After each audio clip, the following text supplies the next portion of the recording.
Never rob a bank in a town you don't understand. That's what they'll tell you, if you live to hear the warning. But Jason didn't listen, and now he's running for his life, chased by shadows that don't belong to him. Jason McAllister had robbed a dozen banks in his life, each job more daring than the last.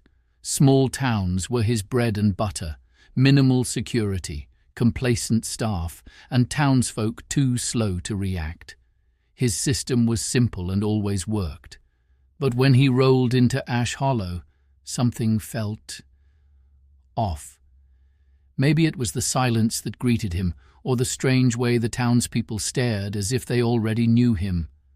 Whatever it was, Jason shrugged it off. A job was a job. He had no idea this one would be his last, at least the last as the man he once was. Ash Hollow's bank was the perfect target, small, unassuming, and tucked away on a desolate street. The building looked ancient, with crumbling bricks and a weathered sign that read, Ash Hollow Savings and Trust. What Jason didn't know was that this wasn't just a bank. It was a vault for things far older than money. Inside, the air was cold and damp, carrying the faint scent of mildew. Jason scoped the place out, noting the lack of cameras and the distracted demeanor of the lone teller. Easy pickings. He didn't pay much attention to the peculiar symbols carved into the walls or the strange humming sound that seemed to come from the floorboards. He didn't even notice when the teller's eyes lingered on him a little too long. The plan was simple. Get in, grab the cash, and get out before anyone had time to react. But as Jason moved deeper into the bank, he found himself drawn to the massive vault at the back. It wasn't part of the plan. Something about it called to him, like a whisper he couldn't quite hear, but couldn't ignore either. The vault door was unlike anything Jason had ever seen. Intricate carvings covered its surface, depicting scenes of women, witches, gathered in rituals, summoning things Jason couldn't begin to comprehend. He shook off the unease and focused on the lock. He was good at what he did, and within minutes the vault door creaked open. Inside, Jason didn't find stacks of cash or gold bars. Instead, there were rows of small, ornate boxes, each one labeled with names he didn't recognize.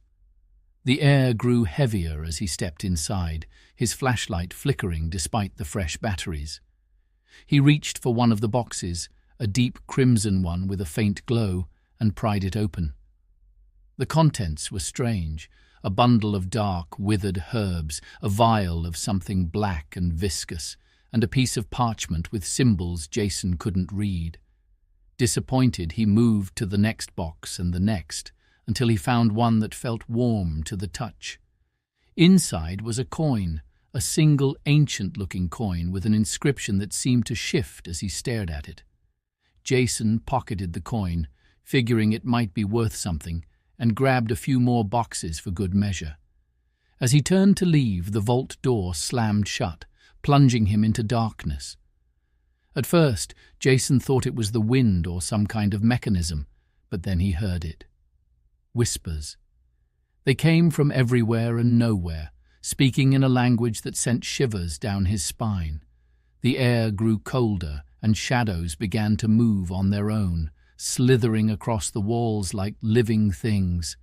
Panic set in as Jason banged on the vault door, yelling for help, but his voice was swallowed by the oppressive silence.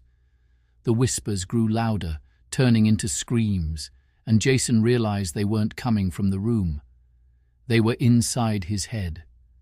Suddenly the door creaked open, and Jason stumbled out, clutching the stolen boxes. He didn't stop to question who had opened it or why. He ran, the whispers still echoing in his mind. Outside, the town seemed different. The streets were deserted, and the air felt thick, almost alive. Jason's getaway car was right where he'd left it, but as he drove away, the road seemed to stretch endlessly, looping back to Ash Hollow no matter which direction he turned. The coin in his pocket burned like a hot coal, and the shadows in the rearview mirror weren't his own. Jason realized he hadn't just stolen money or trinkets. He'd taken something far worse, something that belonged to the witches who once ruled this town. Jason was never seen again, at least not as the man he once was. Rumors say he's still out there, roaming the endless roads around Ash Hollow, cursed to forever guard the witches' riches. Some say if you're unlucky enough to drive through that town, you might see him, a shadowy figure with glowing eyes, standing by the side of the road, holding a coin that whispers your name. Don't let the shadows catch you. Subscribe for more chilling tales, or check out the next story that'll keep you up all night.